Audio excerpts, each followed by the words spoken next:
semuanya. Rekan-rekan yang sudah melintasi paling belakang. Peserta paling belakang, tentunya dipersilakan untuk... It was an ordinary Monday in West Brighton, Staten Island. The kind of October afternoon where kids were walking home from school, neighbors were raking leaves, and most people's biggest concern was what to cook for dinner. But inside one quiet home on Carey Avenue, something unimaginable was unfolding. A crime so brutal and senseless, it would leave even seasoned investigators shaken.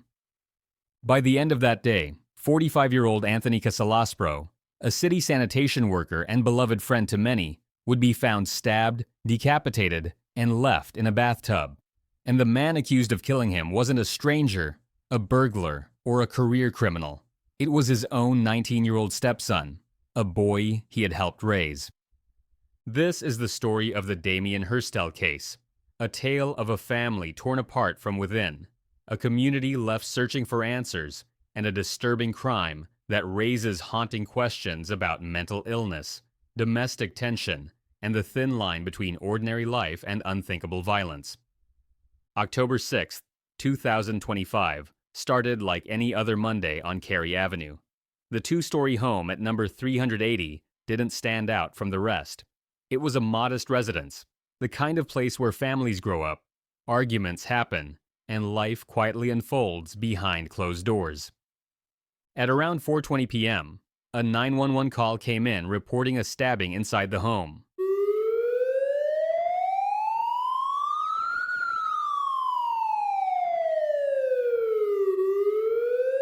NYPD officers rushed to the scene, prepared for what they thought would be a domestic dispute gone too far. But nothing could have prepared them for what they were about to witness. When they stepped through the front door, they immediately saw signs of chaos. Blood was smeared across the floors and walls. Trails were leading from room to room, each one darker and thicker than the last. It was clear that whatever had happened inside this house wasn't a sudden outburst. It was frenzied, prolonged, and deeply personal. At the end of that trail, in the bathroom, officers found the victim. 45-year-old Anthony Casalaspro was slumped in the bathtub. He had been stabbed repeatedly in the head and neck. His body was mutilated, his head severed from his body. And in one of the most horrifying details of all, the knife was still lodged in his severed head when police arrived. To those who knew him, Anthony Casalaspro was the last person anyone expected to meet such a fate. A sanitation worker for the New York City Department of Sanitation, Casalaspro had spent his life serving the city. Recently, he had been placed on disability due to severe vision loss, a condition that friends say made him vulnerable and dependent on those around him. But despite the challenges, he was optimistic. He was weeks away from retirement and talking about fishing trips and new beginnings. Friends described him as the nicest guy in the world. He was generous to a fault, always willing to help a neighbor or lend a hand. He loved the simple things, spending time with friends, being outdoors, and helping people whenever he could. He would take the shirt off his back and give it to you if you needed it, one longtime friend said.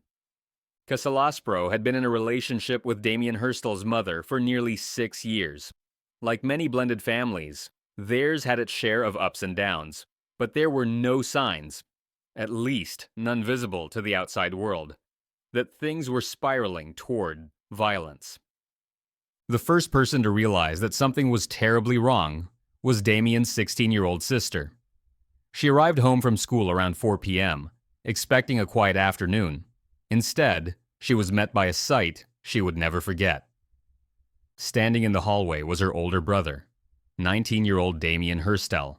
His clothes were soaked with blood, his expression was empty, and the only words he spoke were chilling.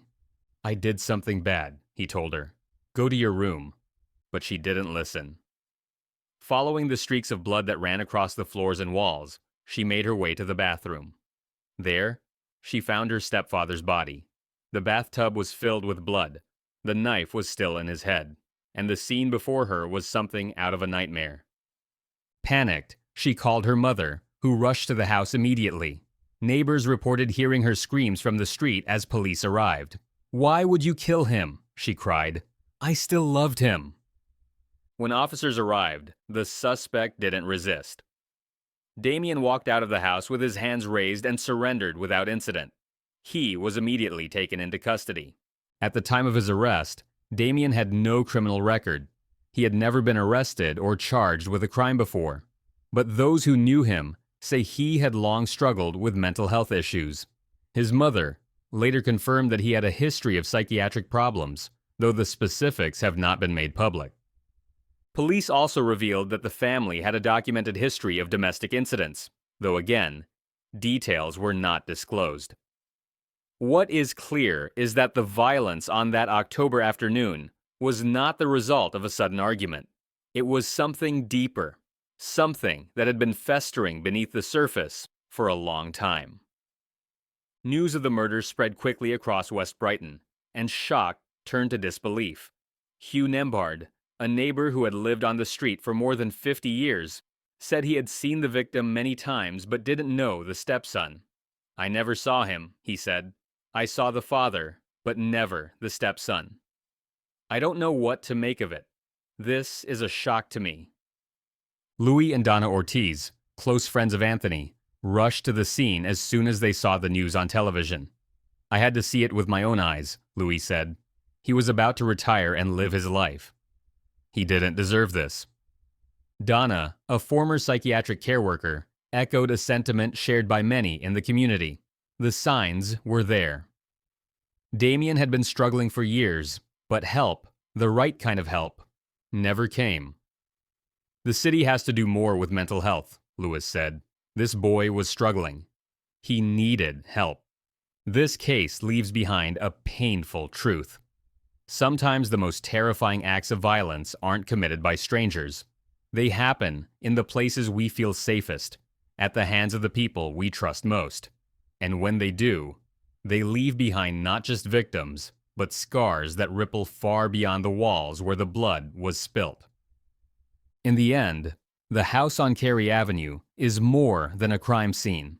It's a reminder of how fragile life can be, how quickly love can turn to tragedy, and how urgently we must confront the failures in mental health care, in domestic support, in human connection that allow darkness to grow unchecked.